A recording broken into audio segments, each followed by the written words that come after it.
darlings. I thought I would get on here and have a chat. I just wanted to put you in the picture, really, as to what's going on. I obviously went through one of the most horrifically tragic things you could possibly imagine last year. And the aftermath of that was even more tragic, if you know the story of how I was treated. And in true fashion, I think lots of empaths kind of worry about being a burden to everybody else, and they need to keep going and need to keep pushing. And I feel part of me distracted myself with work. I don't see it as work though, it's my passion, it's my vocation in life. And part of me felt a need to keep going for all of you beautiful people, because you kept me going. It's got to a stage now where the last couple of months I've started to really suffer. It kind of kicked in after I got back from America, to be honest with you. I found that my energy was getting worse, my body was getting worse, and I pretty much stopped all of the protocols I was operating on in respect of my health supplements, my mindfulness, my work with Paul McKenna, doing all the various practices for grief and trauma, the hypnotherapy, that stopped because I found myself too busy or too exhausted. I stopped my journaling. I basically just kept pushing and pushing and pushing. And when you stop protocols that keep you going and keep you mindful, you start going downhill if you don't put yourself first. And I kind of have got to a stage now where my body's just gone, do you know what? You haven't really properly processed anything that's happened to you, physically, mentally, spiritually. You haven't taken time for yourself. You've just continued to push. And you need to rest up a bit and start acknowledging what you know to do, and get back into Nicky first and then the rest later. But I can't keep pushing. I can't keep pushing. So I thought I'd be really brutally honest with you, as I always am. So I'm kind of stepping back a bit for the next few weeks to see how I go. Because you know what it's like, darlings, all of, you with ME and things like that, and chronic conditions, like, unless you find a perfect balance that respects you and your body, then it will not let you win. It won't. And don't ask me why. I know you almost be sitting there thinking, well, Nicky, do you know what? When I'm working with the crystals, soul journaling, all the protocols I do, I feel really good. And I've just let it all go because I think part of me's just wanted to distract myself. It is also the first Christmas I'm fully aware that Darren isn't here, and that is heartbreaking. Last Christmas, I was still in denial. I was in shock. I had lots of sedative medication. I don't think I really remember half of it, to be honest with you. It's quite vague. So this year I'm fully aware that he's not here, and that is really difficult. So that's why you're not seeing as much. It takes a lot of energy to do world predictions and things like that. It seems that's what people are interested in on here, and I'm sorry I can't deliver that at the moment. I might have a little cheeky go on my tarot cards though, that I can see, that I can feel him limiting me. And like my dad will come in or my gran will come in and go, oh, you didn't, did you? They let me go full fire throttle on the evening of mediumship. And I said to him, please, just give me this. Just give me this one night. So I think I was supposed to be working on about 70%. I still feel they were holding me back a bit because mind you, I haven't done a demo for ages, have I? But yeah. So if I don't restore and replenish, then I'm going to drag myself through everything, and that's not fair on me or you. So this is my time to rest. And my God, is it boring and frustrating? It's doing my head in, because it's really hard, because inside I'm like totally positive, everything's great, but there is a lot to heal, and I was talking to someone the other day and they said, how the hell are you getting through all this? Your whole life has been trauma. And this, not even knowing where he is and all that, I'm like, I'm done with that. That's all been done. It's just the fact that my body's gone, whoa, look what happened. Look what happened there. So this is a lesson for all of us, really, that you really got to, we're so used to dealing with trauma and pain as empaths and old souls. We're like, oh, yeah. But then we don't pick it up and look at it and see what we need to heal it with, rather than just a plaster over a gaping wound. So I'm loving the fact that I'm in nature all the time. I take Mila out and we just embrace nature. If I'm not well enough to do that, then I just do my mindfulness, my meditations, my crystal work. And it's really lovely to just rest, but I can't keep away too much. You know, yesterday, for instance, it was the first day out. I wanted to get my nails done. I was supposed to go out last night with Darren's friends, and I just couldn't make it. And I was so gutted because I was really excited for it. I could not do it. I couldn't do it. And I went to bed really early, which is absolutely fine, But it was a shame I couldn't go there just to represent Darren, if you know what I mean. And I had to go in and get a couple of cards in the shop, right? And even in the shop, there was this dog in a bed, and I'm going, listen, this is good crystal for your dog. And if you get Anamigo, which is really good hemp oil, because I can feel that he needs, she goes, oh yeah, how did you know that? I said, oh, I can just feel little things with animals, And I'm still helping people in the bloody queue. And the woman behind the till goes, oh my God, you're just standing there helping everybody. And she gave me all these gifts. I haven't even looked at them properly yet. She goes, take these, happy Christmas, oh, bless her. You can't stop when you're an ambassador for the spirit world. And the reason I'm talking to you now, what inspired me is that it's the first birthday of Earthwalkers.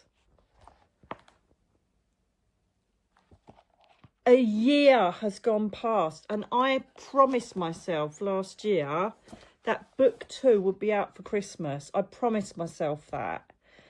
But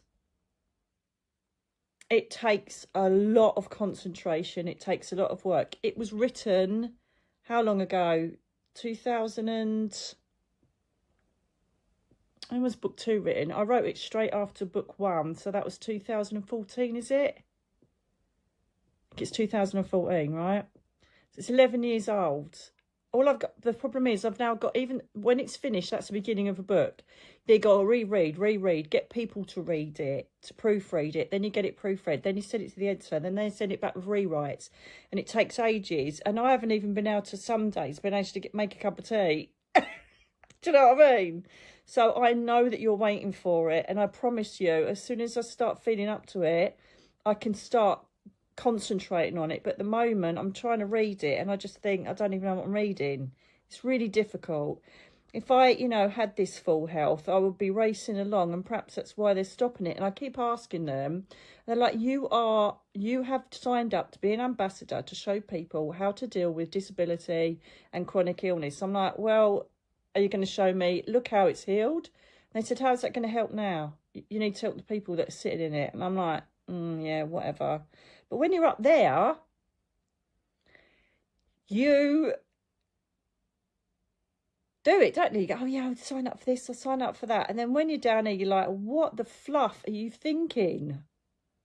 Anyway, that's that. I just wanted to run it by you, why I've not been as present as normal. And these are high velocity videos that I've been doing. And they are too much for my energy. As I said, I'm going to give you a lovely little, I've asked them what they want me to do that's low level energy. And they've said, just do a Christmas message for your collective, and we'll do the rest. I'm like, okay. And hopefully I might get a spirit person come in. They're so telling me off at the moment. It's like a nightmare. Anyway, let's get back to Earthwalkers. I just thought I'd share some inspiration about the book, because it really does deserve some sort of talk. I have not yet had an interview where I've just spoken about what Earthwalkers is all about and what it represents.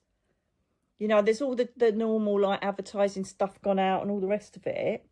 But I haven't actually told you about it. And what inspired me was there was a post on school, right? I'm so chuffed about that. I don't know if you've seen this short, but ranked 22nd in the whole of the world is just such an achievement. I can't believe it.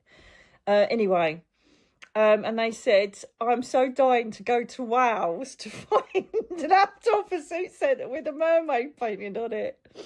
So I just want to go through and humanise some of the book, because obviously if you don't know about it and how I was inspired, this is going back to, if you've read Me, Myself and I, this is when I'm completely homeless.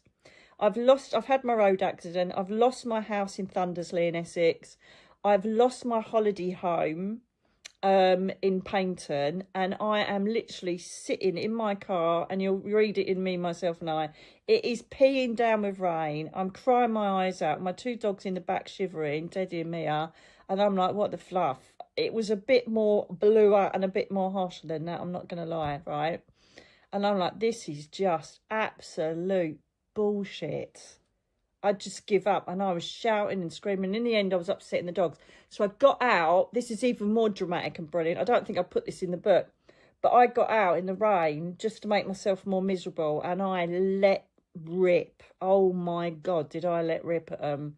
Because, you know, when these things happen to you, when you're a good-hearted person, you've done nothing but want to help humanity and people your whole life, and then you get shat on from a great height again and again and again. I was like, take this and just set it on fire and put it up every orifice you can imagine. I hated them with a passion.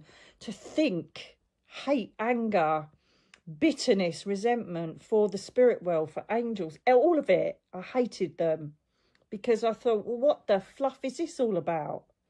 So at the time, my friend Janet was in Brixham, so I thought, right, I'll go there and just, I don't know what I thought, at least get dry. So I went there, cried my eyes out, and I walked in and I just said, I'm just done. And I was just crying my eyes out. She goes, look, you can stay here, bless her. So I stayed there for a while. And Janet was always a very early riser. I'm not an early riser. I never have been. I think I've had this my whole life, to be honest with you. And I think the road accident was the straw that broke the camel's back. But I literally remember I was laying in bed and I was in the most magnificent dream. As you know, if you know me, my dreams are so lucid, and when they are downloads from the spirit world or the angel realms, you will remember every bit of it. It will be clear, lucid, colourful. You will feel every single thing that hits your senses. They are incredible. And I was having one of these, and I was going across this desert, flying through this desert, and it was just part of the most incredible story that I'd been downloaded, but I assumed was a dream. And so Janet was up. I was going to say Darren then. Janet was up and she was banging my bedroom door with the Hoover at 6 o'clock in the morning. It's Sunday. Who does that? And so I woke up and I thought, oh, I might as well go and just have a drink with her, a cup of tea or whatever. And then someone said, go back to sleep. And I'm like, right. Now, I hadn't had a lot of audio kind of connection with the angel realms. I didn't recognise it as any of my people. And I thought, oh, blimey. And I'd had it a couple of times before, but I recognised it as like a real higher power kind of thing. So I thought, oh, I might as well. And I was literally off like that. Now, I think, was it 8 o'clock in the morning? Something like that. But I do know that I woke up at midday. I'd got back into the story and I was taken right to the very, very end. As in the trilogy end. Right? And I was like, this is insane. This is the most incredible story I've ever dreamt of. I just was absolutely obsessed. And Janet was out, and I remember, and I started typing. Now, bearing in mind, sometimes I couldn't see out of an eye. Sometimes I couldn't even hold anything, think anything, type anything. And I was literally resolute in pressing those keys. Pressing those keys. Was it, what date was it? I can't remember anything at the moment because my brain's like, who are you? Where are ya? What you doing? It's in the prologue, isn't it? In the author's note. It was the 9th of February, 2014. Sunday, the 9th of February, 2014. Thank God I kept soul journals then, as I wouldn't have known or remembered, would I? Another reason for journaling. And I was so scared I was going to forget every single morsel of it. I started typing it out. I wrote notes of middle, beginning and end. And I was obsessed. And when Janet came back, I was so enthused. She goes, I've never seen you look so alive for such a long time. So I'm telling you, this will be a book. And I could see it being a movie. And I was like getting all romanticised about that. Never happened, but hey ho. Never know. Never say never. And I was like, this is just amazing. It's just incredible. Anyway, bearing in mind, I was horrific then. People say, well, why haven't they healed you? They have. I'll tell you that now because, you know, I ended up having carers and commodes and God knows what. Wheelchair bound a lot. And I diligently carried on one finger at a time. And I had to get that story on the computer, right? So the main part of it is completely the download of what the angels brought to me on that beautiful day, right? And it only took me it was under 3 months. Now, bearing in mind how I was, that is amazing, right? To some people, that might be a long time. But when you are so disabled that I was, it's incredible I even put a sentence together, to be honest with you, right? And when I'd finished that, I then went straight on to the rest of the story, book 2, and then part of book 3. And I carried on writing. But the first one, when I started reading it, there were the main parts that I dreamt about, but I had to do fillers. You always have to put some sort of narrative filler in to make it a story, don't you? It's like when you're doing a reading from someone from the spirit world, you kind of get the semantics, what they're saying, but you've got to fill in the in-between. So if they show you a house and I say, well, what you show me in the house? Because, oh, that's where I used to live. You don't just say, house where I used to live. You say, you show me a house and this is where you used to live. It reminds me of la, la, la, you know. So the actual place that this all takes place is the Mermaid Centre in Wales, right? And it's very clever how they showed me all this imagery because they knew that I would resonate with it because a lot of it was from my memories, cherished memories, and also my knowledge I'd already been taught spiritually. So the Mermaid Centre was an outdoor pursuit centre that I used to go to during my years where there was a lot of abuse in my home when my mum married the monster. And so I spent every single waking minute I could doing the Duke of Edinburgh award scheme and getting out to nature as much as I could. And I didn't appreciate at the time that obviously being part elemental and having such a strong affiliation with Archangel Ariel, that nature was my solace, water was my solace. And so I used to spend every waking moment I could in outdoor pursuit centres, kayaking, caving, potholing, canoeing, water rapids, that was brilliant, water rapids, kayaking as well in the Pyrenees, all sorts of things. So this outdoor pursuit centre, they also had ponies as well, right? And they had shown me in a dream these strangers, these children, and they'd show me that I had to highlight something to do with being able to communicate with animals. And so I've got a photo of me because it's one of my very rare good childhood memories of me being on my pony at the outdoor pursuit centre, which was at the Brecon Beacons. I don't think it's called that anymore, someone told me. Anyway, and so those escapes and me being on a horse, me being out there abseiling, hiking, camping, was my bliss away from the horror of what was taking place in our house. And I loved it so much that even after I left school, I went back to the centre as a helper. One of the teachers there, Miss Wingham, who I adored, who was my science teacher, she said, look, do you want to come back? And I went, oh my God, yeah, I'd love to. And it was just before I joined the police cadets. So I went back there. So all of the scene setting is completely based on that centre. Even where the stables are, you know, and the pony trek, where Sam communicates with one of the horses, all of it is completely based on that centre that I was at. As we go along, things that I thought, well, how am I going to fill that in? I suddenly got taken over by this woman who literally, it was like someone was reading in my ear what I needed to write out. So she was saying in my ear, blah, blah, blah, words I didn't even know, places I didn't know. Like, for instance, Lemuria. Never heard of it in my life, ever. Didn't even know it was a continent, had no clue. Knew about Atlantis, but didn't know about Lemuria. And even though I think I've mentioned it as a planet or something, because I've never heard of it, so I just chucked it in there. And I remember going to one of the places I used to work at in Devon and saying to the girls, look, I'm going to go into trance. I need to know who's talking to me.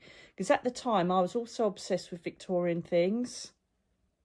I bought loads of like shabby chic stuff and Victorian-esque things for the cemetery lodge that I was living in. And I hope this isn't too dark, is it? Do you think I need a bit of light on, darlings? It's getting a bit dark, isn't it?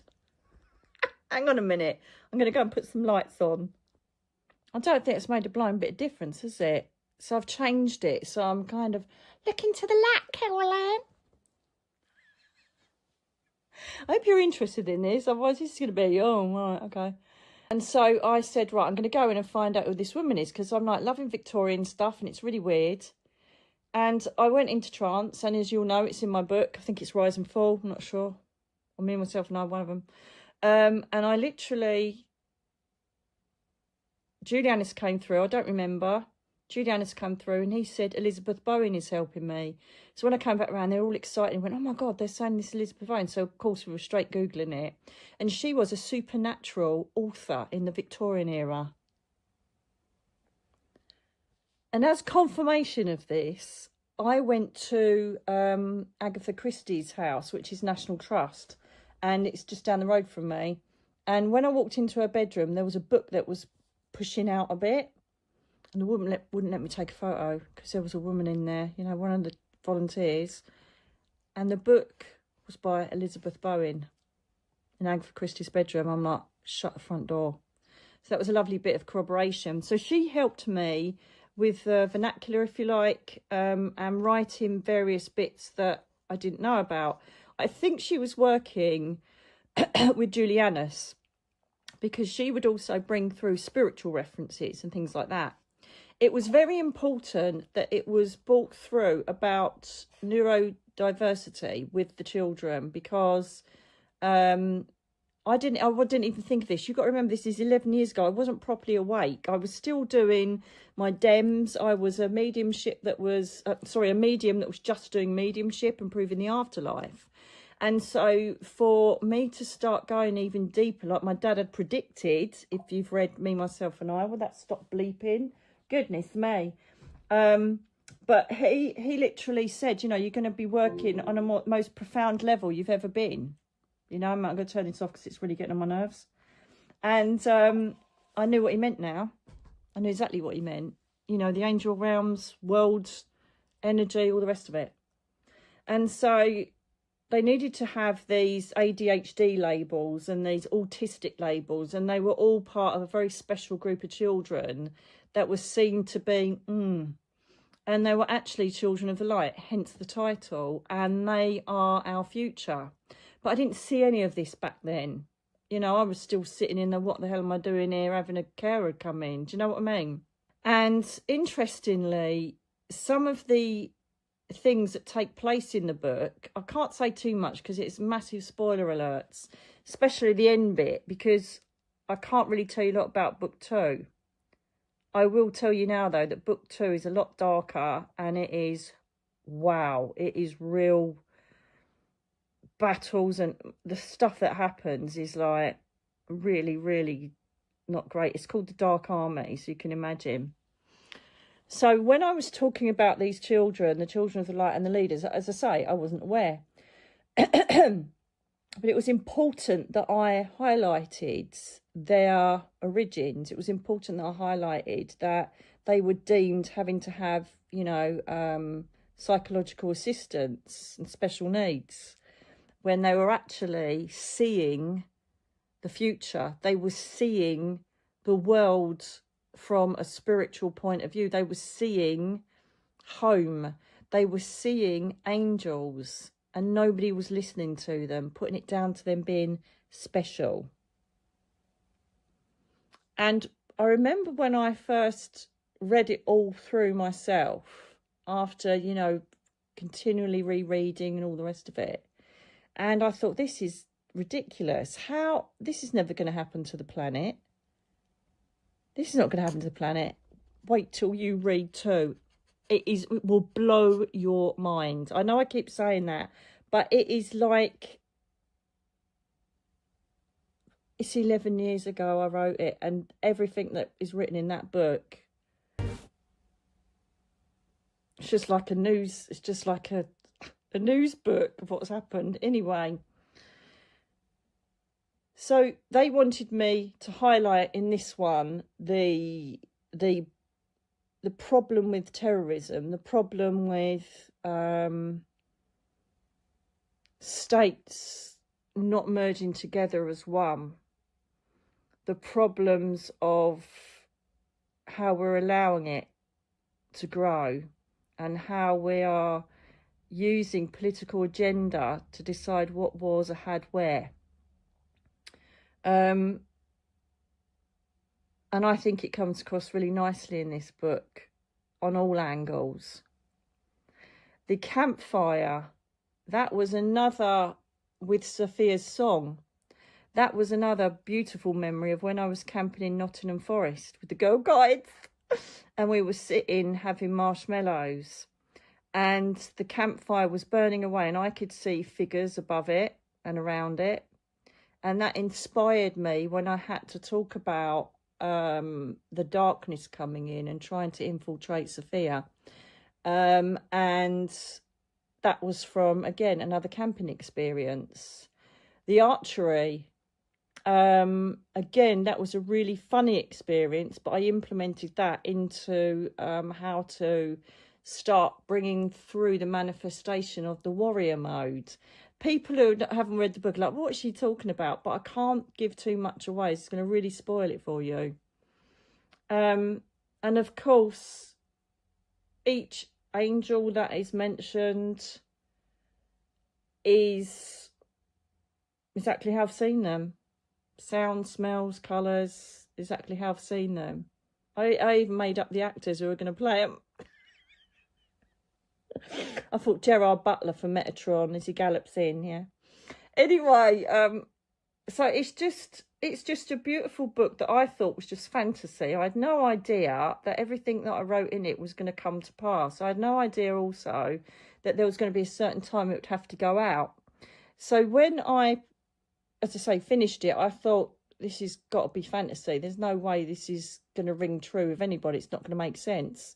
And I remember sending it off to someone, and they absolutely smashed it to pieces and said, you can't put this out there. This is all against terrorism. You'll create a fatwa if you put this out. It's not really believable, blah, blah, blah, blah, blah. And I'm like, he absolutely broke my confidence. And I was already down. He really did break my confidence. He said, it's just, you know, nice little hobby, but leave it there. And so it sat there. And so I wrote book 2, started writing book 3. Then I thought, what's the point of doing this? It's not going anywhere. Nobody's interested. It's all a load of claptrap. It was just obviously a really lucid dream. And we managed to just luckily guess Elizabeth Bowen. That's the sort of space I was in. So I left it. And left it and left it. And as the years have gone on, there's certain things in there, you know, with the neurodivergence and the sexuality of children getting younger and then vocalising that. And all the stuff that kind of grows and manifests throughout the book. I was like, hang on a minute, this is all sounding a bit true. Then there is a certain event that takes place in the book, and it actually happens here. And I'm like, wow, hang on a minute, that is so close to what happened, that actually happened. And it really affected a lot of lives. And I'm like, wow, hang on a minute. And then literally, Darren said to me, a couple of years ago, he said, this is bloody amazing. He said, are you stupid? Get it out there. And I told him about this bloke who broke my confidence. He said, Jesus, he goes, I don't care who he was. He said, this needs to go out there. And I remember thinking, I'm going to go for it. And I found Denver Murphy, who is a superb editor. He is so precise and pedantic. Every single I and T and everything is looked at, scrutinised and put into perfection. He's a wonderful, wonderful man. And I remember him saying to me, because he'd done Rise and Fall, and he said, I am so jealous of you because you can flip from memoir and write a fictional book. And he said, you sure you don't want to make this non-fiction? I went, no, it needs to go out fiction because they've told me that it will reach people that aren't already in our camp. It might reach some sheeple that will start becoming aware of their planet and the crisis it's in. And how Ariel's got the right ump, Archangel Ariel. And so it's just magnificent. He said, you're just a natural writer. He goes, it's just amazing. So all he had to do was just change things grammatically in bits and pieces or repeated processes in each, chapter. And he really didn't have to do a lot on it. And I was like, wow, okay. But there was a reason that man came into my life and told me it was just a load of rubbish, because I would have tried to put it out then for something to aspire to during my illness. And it wouldn't have rang as true as it. She's going to jump down. I know she is. I'd have to be psychic for that one. And so it kind of resonated with me, and it will now with people, because we are being woken up, and you can see it. The fundamental message in the book is the truth of what the planet's situation is, and spirituality and the ascension. And so Darren said to me, you've got to get this out. So I said, yeah, whatever. And I just left it because I still a bit, my confidence had gone on it. I just thought it's a pleasant little thing that helped me get through the worst years of my life kind of thing. Or one of them anyway. And then the most interesting thing is that when I had a reading with this woman who didn't even know my name, she didn't even know who I was, she didn't even know my first name, went in there, and Darren came through, and one of the things he said, which blew my mind, was, you've got 2 books out that are about yourself, she said, right? And she said, but have you got a book that's about like a story, but it's still spiritual? I went, yeah. She goes, Darren says, I told you before, I'm not going to tell you again, get it out there. She goes, get it published. And so it was on that I published it. Because, you spend years and years and years sending all these things out to publishers and publishing houses. And you've just got to wait until you find the right person. And then obviously they take a massive cut and all the rest of it. I thought, you know what? I just want to get it out there to people. I don't care about, how many I sell. I just want to get the message out to those that are going to receive it. And I literally just put it out there, and it became a #1 bestseller, and it went straight to #1 on Amazon, and it's gone out to thousands of people over the world, which I'm truly, truly grateful for. And it's just a message from the High Court up there, which is a gathering of different beings, both alien, angel. There's some saints. I've seen Saint Germain there once. Some prophets, obviously the source, which comes across as this ebbing flow of all of the planet, which perhaps you might know as God. I call him the omnipresence in it. And all the names, like the Oculus, that came from Elizabeth. Like, I was thinking, right, what am I going to name this portal? How am I going to... Oculus. I went, right, Oculus. It was that quick. There's a lot of magic in this book, I tell you. It's a lot of magic in it. And particularly, you know, the elixir drinks that Sal makes for them. And just things like that, you know. A pure connection of Earth and the divine realms. And, you know, the High Court is saying, look, the planet's knackered. The people are just losing faith. And the other people, the sheeple, are not helping because they're following all the corrupt deep state and all the rest of it. So should we just get rid of it? Should we just flood it like we did before? Or should we give it a bit of a go? This is Nicky's version. No wonder I've been interviewed for it. They'd be like, oh my God, you trying to sell your book, love? And so they decided to give it a go with 3 happenings. And these happenings have to be administered on the planet with the help of humans, because angels can't change free will.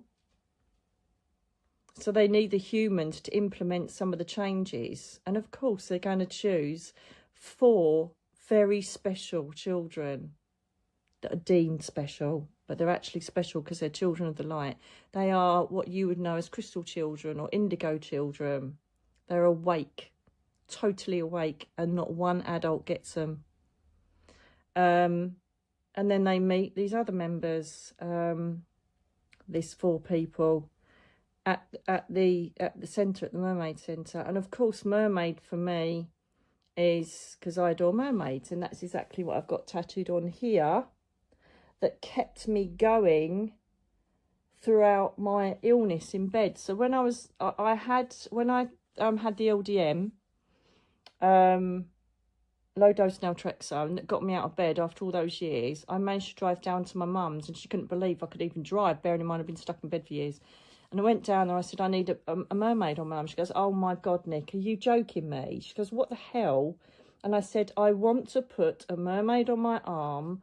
1, because I know that I've been one. And 2, I want to have a dive flag on there. Can't really see it, can you? I want to have a dive flag on there. There's a dive flag, which is a bikini. And I want to look at that and tell myself, and there's an ME awareness badge on her arm as well. And I'm going to tell myself that I will dive again one day, because that was my bliss, diving. Diving was my absolute, it was me being in the spirit world, being under the water with nothing else apart from fish and the vibrancy and frequency of all the sea animals. And so I said, and when I have that first day of diving, then I'll look at that and say, you've done it, Nick. I'm going to look at her every day, and she's going to tell me you will get back well enough to dive again. And my mum went, well, you know, she's obviously listening to the prognosis of the doctors that I'm never going to improve. And she goes, well, you know, don't kind of put your hopes up too much. Oh, whatever. And I got that tattoo done.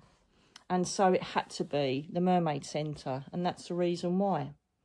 And also, you know, later on, I remember going to Dartmouth Castle with Darren and looking at the mermaid statue that's there by the river mouth. And it's always been a connection, mermaids to me, of pivotal landmark moments. And I looked at that and then just thought of the old centre I used to go to in the Brecons. All the names were just brought to me. Obviously, I've changed a couple of them. You know, of course, there's going to be Almia and Ted. Grace is dedicated to my niece.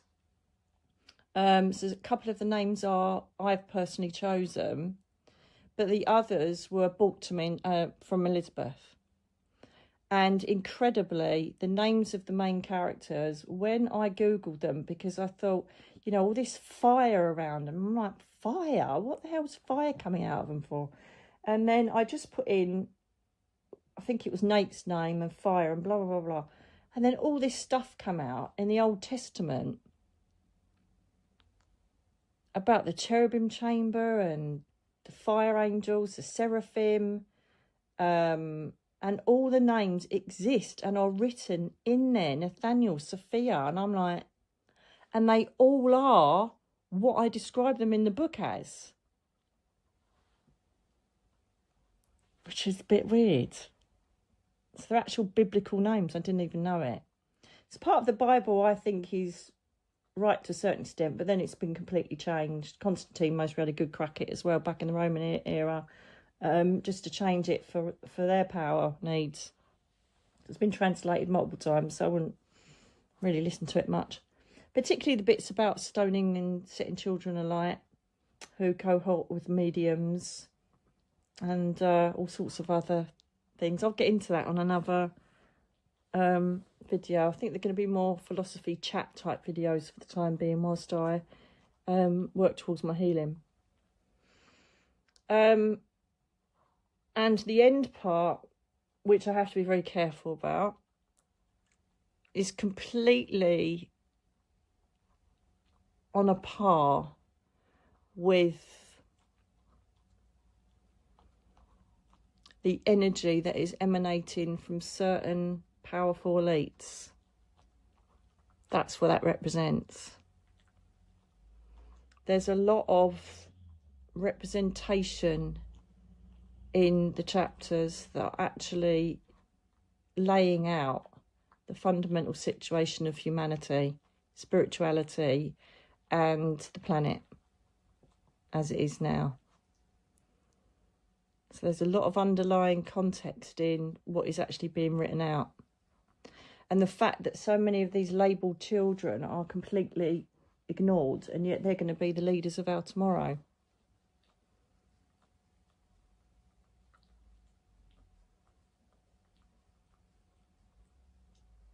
It's incredible. Anyway, I'm going to share with you one of my favourite bits.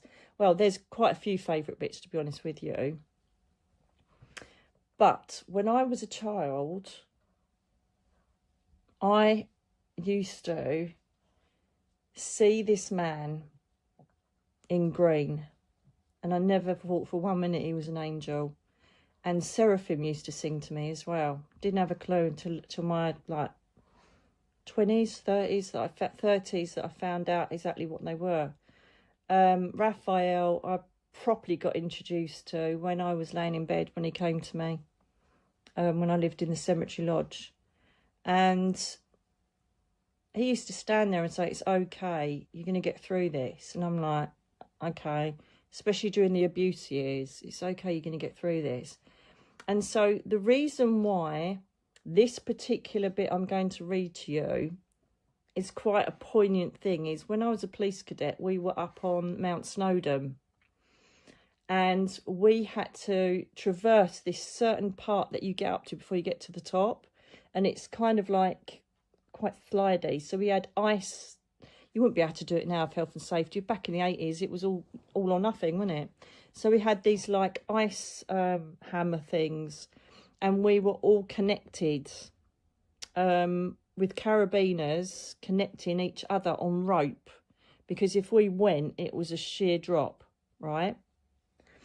And most probably I was talking too much, shocker, and mucking about, and I was like, I lost my footing and didn't put the ice thing in, the ice hammer in, and I slipped. Thank God the carabiner was linked and all connected to all of the points that we'd put into the rock and other people. So it didn't drag anybody else down. We were all hitched up to the side of the mountain. And I remember looking down and my feet dangling, thinking, oh my God, this is it. And I remember looking up to Kev. Oh my God, sexy Kev. He was the most gorgeous. He was our PT instructor. I said, "I'll tell my mum I love her." He goes, "Oh, don't be stupid. We're all linked up." He goes, "Give me your hand, you silly cow." But it was a real wow moment of seeing my feet dangling. There was a summit, but then I would have slid down there and that would have been it. So that got implemented. They used some of my memories, and that got implemented into the book as well. So some is memories, some is, well, most of it is complete download from angels, and the translation and the narrative editions are from Elizabeth Bowen, from the spirit world, in conjunction with Julianus, my spirit guide, my main spirit guide. So I really can't take people say, oh, it's such an amazing book. I'm like, because I don't feel I've written it.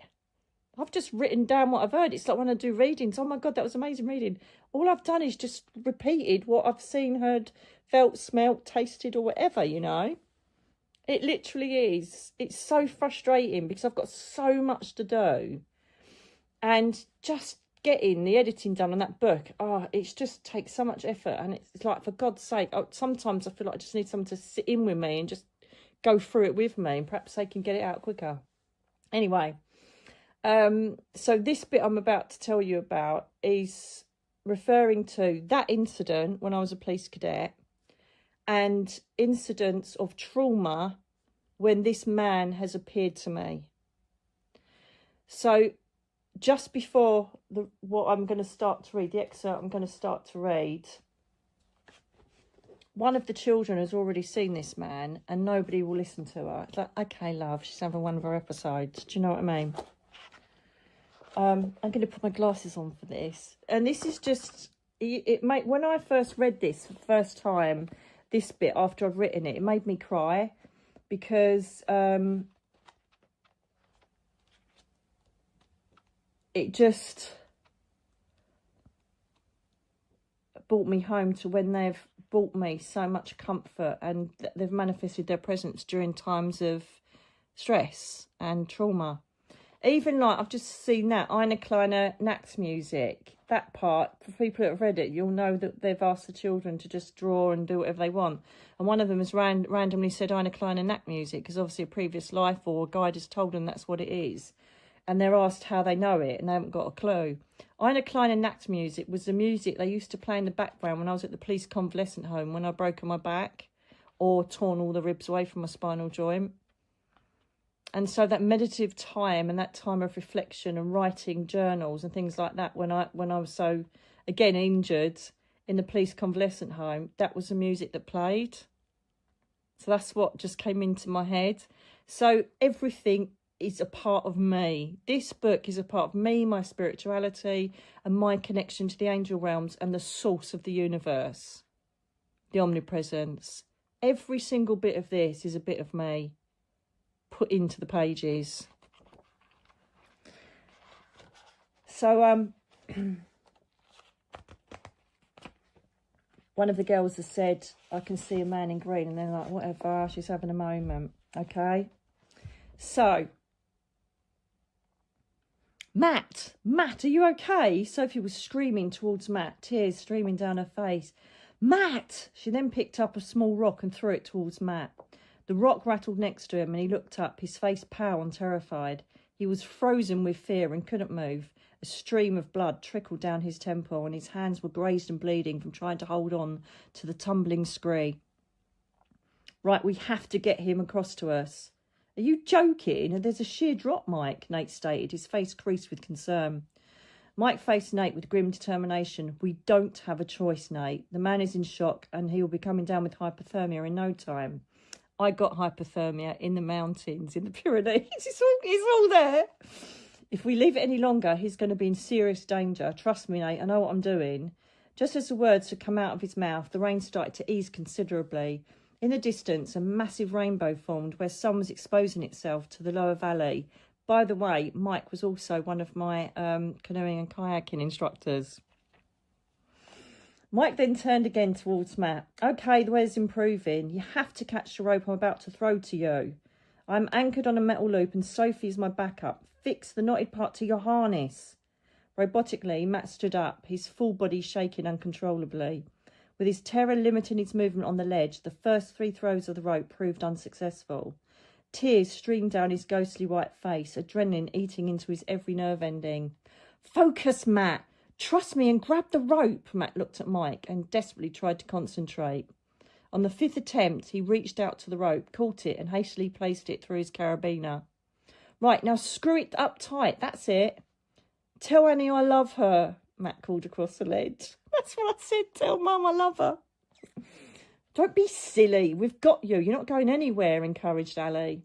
Okay, now look at me. You're perfectly safe. You just need to jump to this ridge, Mike stated, completely in control. If you don't make it, I have you. You will not fall. Do you understand? Are you insane? I'm not bloody jumping, no way. Get the rescue people here, please. I'm freezing and I'm in pain. I just can't do this, cried Matt. Listen, there is no time. Trust me, Matt. All you have to do is jump. Do it. Matt stood there silently, shivering and feeling completely helpless. He looked down at the gap between him and his rescuers. It was a sheer drop that he knew would prove fatal. He couldn't stop the tears that washed down his face, stinging his grazed chin. Please help me, he whispered. He looked back at the group with no intention of moving whatsoever. The times I've said that, please help me. He then saw another figure standing next to Ali in the rain. Thank goodness, mountain rescue had arrived, he thought, seeing the man. But when he looked closer, Matt realised his mistake. The person beaming back at him with the most heart-rending, kind eyes he had ever seen was wearing a green robe that exuded a throbbing haze of green light around his being. Matt blinked, thinking he must be hallucinating. Matt then heard in his head, have faith, which instantly gave him the most overwhelming peace and calm that he had ever experienced. The throbbing, relentless waves of adrenaline that had been coursing through his body completely dissipated. He felt like he was in a bubble of utter silence and serenity, away from the droning wind and driving rain. He blinked and looked into the intriguing eyes of this strange man that no one else seemed to see. The man then opened his palm to reveal a bright green dragonfly. The dragonfly lifted off his palm and flew towards Matt. Instinctively, he held out his hand, and the dragonfly landed gently on it, remaining there motionless. Matt took a slow, deep breath and raised his eyes to once more look into the bright blue eyes of this strange man. He jolted to his senses as he experienced the sheer power of the voice that seemed to reverberate throughout his very essence. You are safe. Trust me, Matta. Who are you? Matt whispered, but as the words traversed his lips, the man disappeared. Looking down at the dragonfly, Matt started to get flashes through his head of grace. He's the green man of safe travel. He looks after us, makes us better. A strength then filled him like nothing else he had ever felt. I'm going goosey. It always gets me. He slowly started to walk to the edge of the ridge. That's it, Matt. Come on, I've got you. When you are ready, jump, shouted Mike. Be ready, Nate, Soph, take the slack. All four were poised ready, their eyes searing into Matt's. Get him here safe, please, Sophie said. The dragonfly flew from his hand and slowly floated towards the others, waiting on apprehensively. He followed in its wake, leaping across the gap whilst looking straight into Sophie's eyes. Although his leading foot made the ledge, the rest of his body didn't. Feeling himself dropping backwards, he let out a terrified scream, but then he stopped falling and realised that he was being held in mid-air by his team. Slowly, he was being yanked upwards. He risked to look down below him. That's what I did. The sheer drop made him cry out, but knowing he was safely harnessed, a rush of serotonin coursed through his body. He started to laugh hysterically while shedding tears of relief. With one last haul, he was dragged unceremoniously onto the ridge. Next time, secure your bloody carabiner, Mike admonished, relief spreading across his face, capped off with a smile. Everyone then started to laugh, somewhat hysterically, and they hugged Matt with all of their might. Go easy, I'm okay. A bit battered and bruised, but that's just my ego. Thank you. My thanks to all of you, he muttered, strangled by emotion. We have always got your back, Nate said emotionally, whilst gripping Matt's shoulder. Matt looked up into Nate's eyes, struggling not to burst into tears again. The power of the collective, that's what this is all about. The power of love, the power of connection. Come on, let's get you home to an ice bath, she said comfortingly. They then began their ascent up the slope, with Nate protectively spreading an arm around Matt's lower back. They were met halfway to the top by four men in high visibility coats who informed them that the children had been escorted down to the waiting bus and were currently on their way to the centre. And this reminds me of a day when we absolutely peed down in Wales and we were hiking and soaked through and we were in the bus and being taken to the centre. It's just little things like that. An ambulance was waiting to check Matt out, who miraculously just had some bruises, a few grazes and a small cut on his forehead. By the time they had returned to the centre, all the children had been fed, watered and bathed. The 4 bedraggled figures had been hit by a mass of excited welcome as they entered the kitchen, and the children hugged and squealed with delight after seeing that Matt was okay. Rather than seeming traumatised by the experience, they were instead quite boisterous. The drama of the flashing lights, police and ambulance had made their day, rendering it, as they put, awesome. Once everything had settled back down, Grace walked up to Matt. She took his hand and looked up to him with her big, wide eyes. "Told you," she said before walking back into the conservatory. Matt looked on as she departed, a lump forming in his throat. He knew exactly what she meant. And so it's also about adults accepting this higher intelligence that's being brought through in our new generations that are coming through. And as I say, the higher element of these children that are born awake will be given the tags of ADHD, neurodivergence, autism, but in fact, most of their energy is residual up in the spiritual realms. So it is exceptionally difficult for parents. I've worked with many families and communicated what their children need to them, because I can sit with their souls and understand.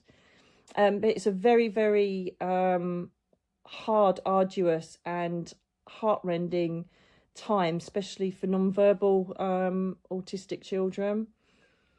But I absolutely categorically assure you that all of our future leaders will have an element of being on the spectrum. They will know through birth and being born awake about compromise, mercy, love, kindness, benevolence. They won't be focused on greed, power, tyranny, control, manipulation, which is what's taking place at the moment. And this is why we're seeing so many celebrities being exposed. This is why a lot of weather disasters are taking place and continually will be for the time being. The energy of fire, the energy of water are very prevalent. And obviously the fires that are burning hotter in the magma fields are creating lots of turbulence, resulting in earthquakes and things like that. So it's not the end of the world, it's the beginning of the world as we know it. And the people that won't align themselves or help themselves to become more spiritually aware, that don't wish to raise their consciousness, don't wish to take part in meditation, mindfulness, to raise their vibration, grounding, to raise their vibration, to understand all of this and communicate with their guides and the angels to know what's happening, they're going to be, oh my God, and creating the fear that all of the powerful elite want us to experience. So they'll throw in all these psyops, and they'll throw in all of these various conspiracies and various threatening, scary things to us to keep us on our toes. The difference is that the people that are now awake and that are rising to this 5th dimensional way of being are like, whatever, mate. Yeah, okay.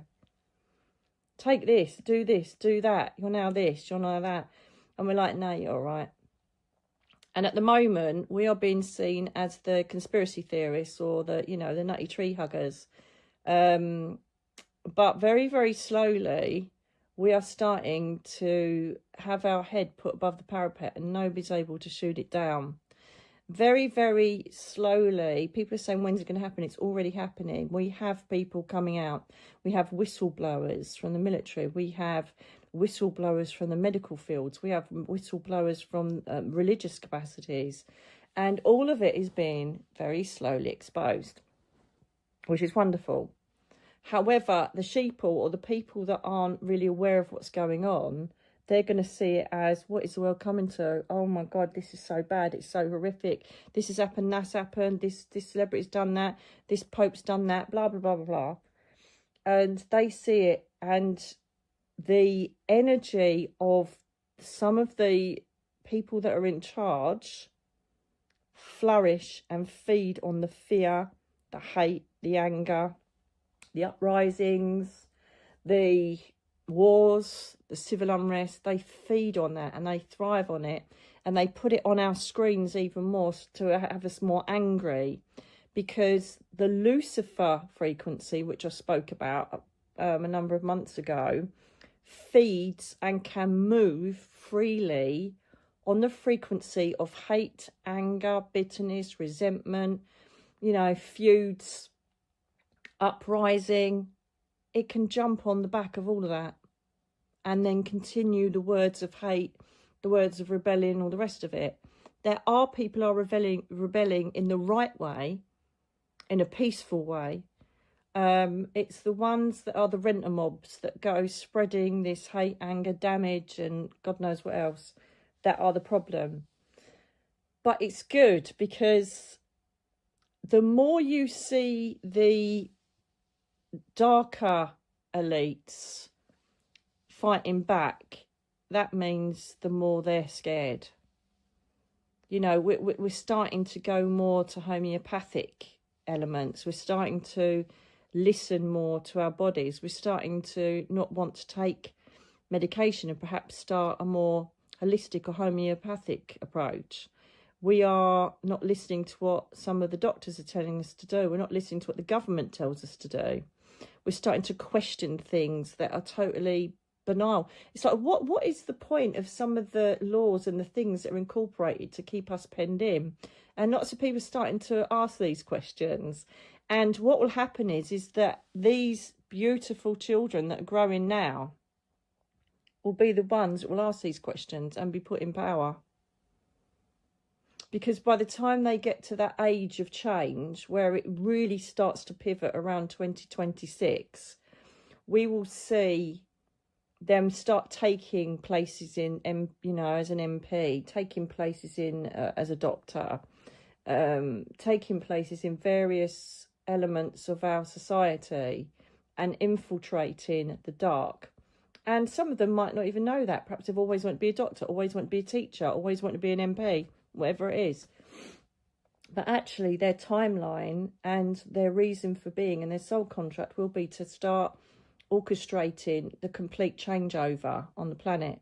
And incredibly, this is exactly what Earthwalkers, the trilogy, is all about.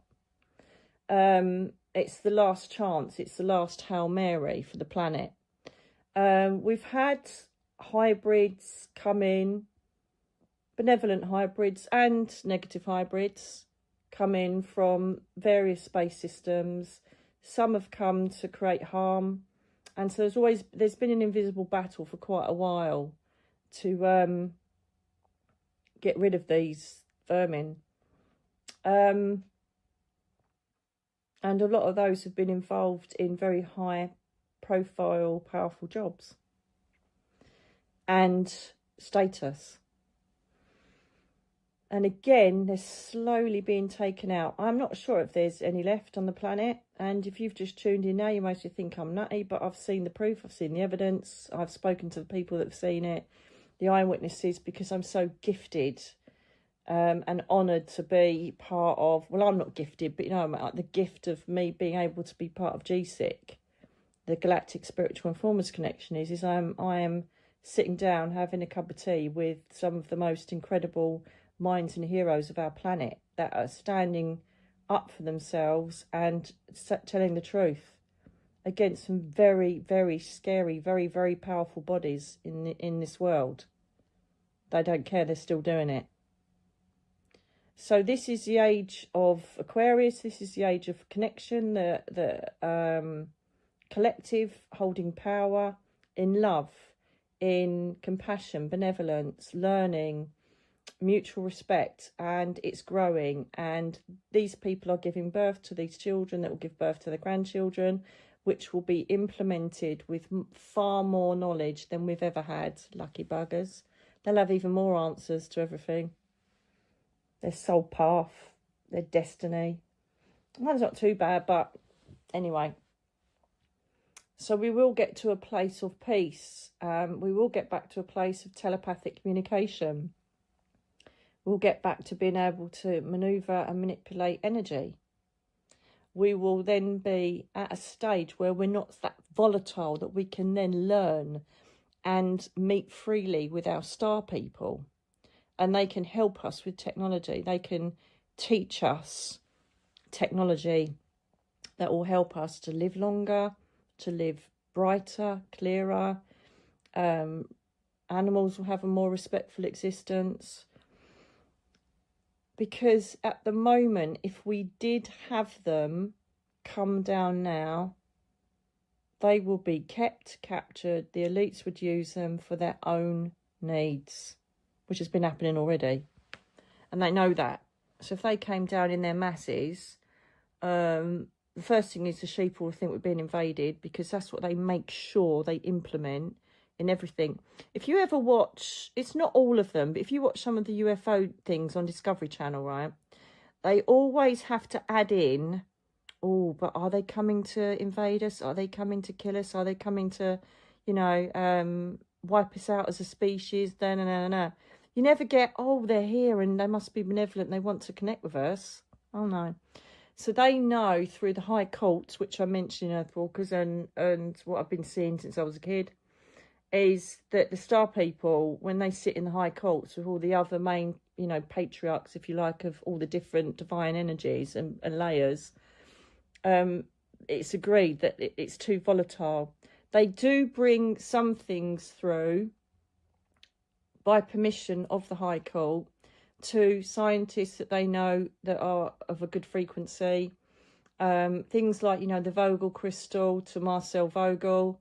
They will bring through various technologies that they know will assist us.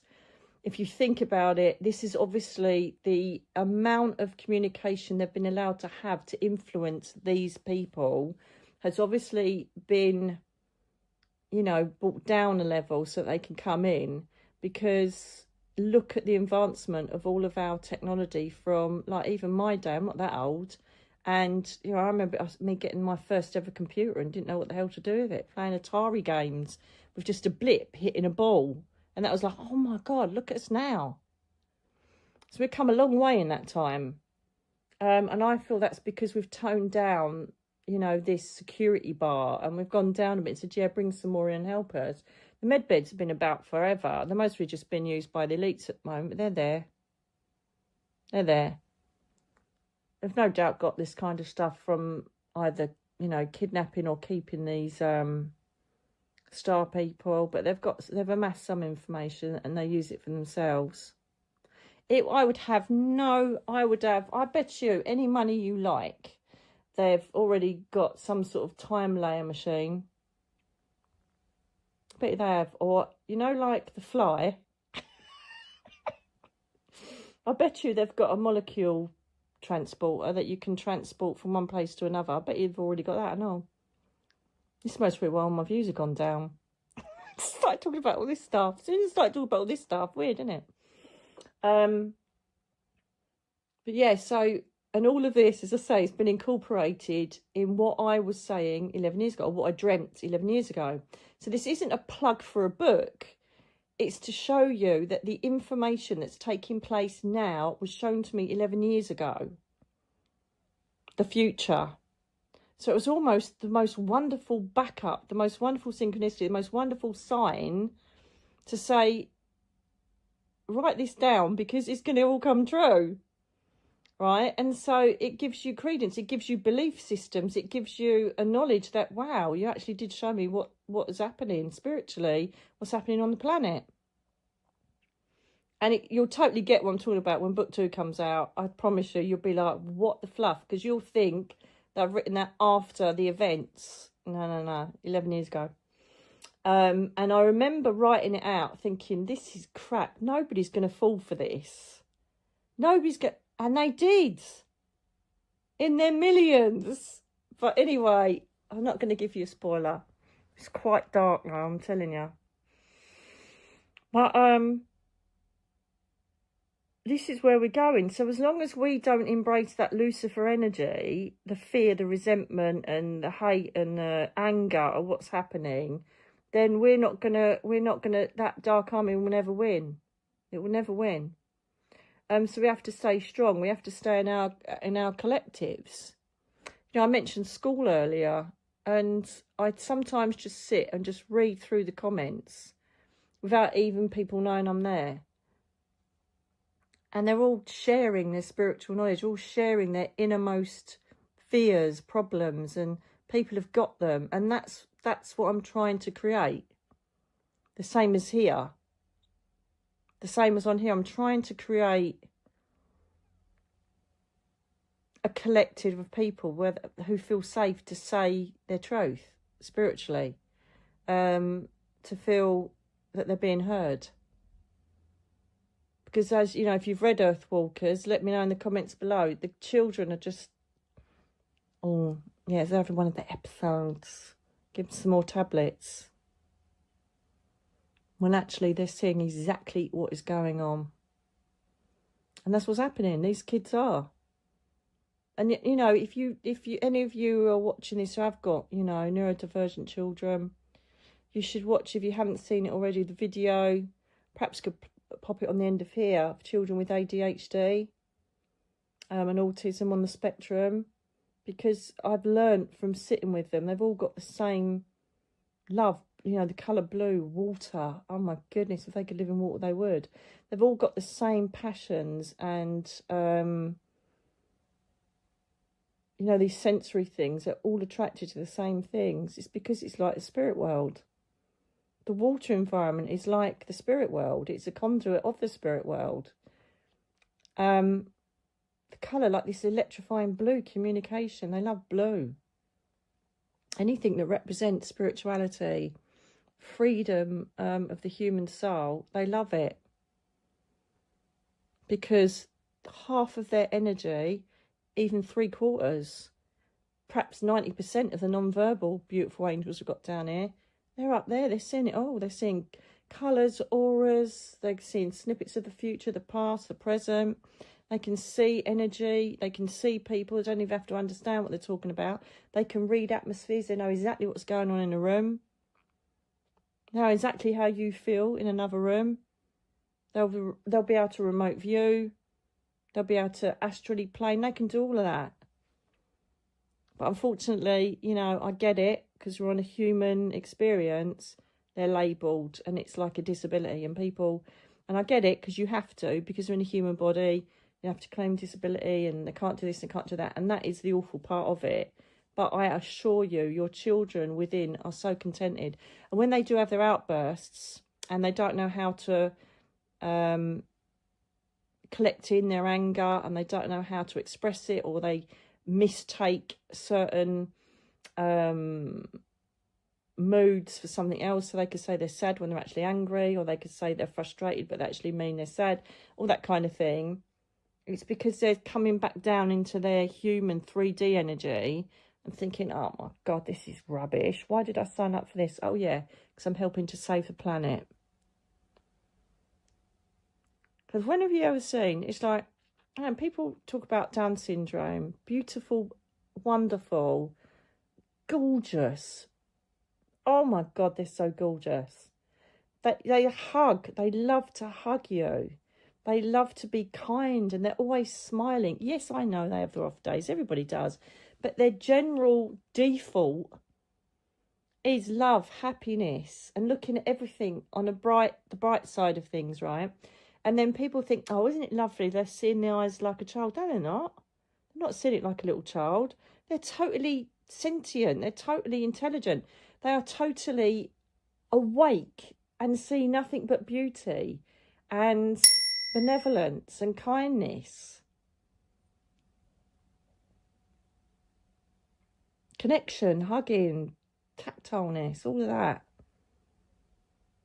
It's because they're awake. It's not because, you know, they've defaulted to another age deficit. It's absolute rubbish.